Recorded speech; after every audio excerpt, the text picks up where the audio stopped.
โรงทานหลวงปู่สดแอดมินจะน้อยนำบุญจากการมาบูชาข้าวพระเอาบุญทุกบุญมาฝากนะวันนี้ได้ตัดปล่อยผมพระธรรมทายาทในโครงการบวชบูชาธรรมพระเดชพระคุณหลวงปู่สดวัดปากน้ำประสิทธิ์เจริญวันนี้มีธรรมทายาทอดีตนักมวยแชมป์โลกนะคะรัตนพลสรพินนะคะแอดมินจะน้อยเอาบุญทุกบุญมาฝากนะคะในบุญทุกบุญเลยให้ได้บุญเท่ากันนะคะ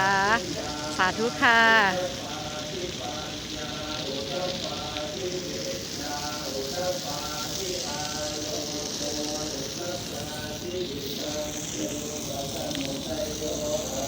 ให้ได้บุญเท่ากันนะคะ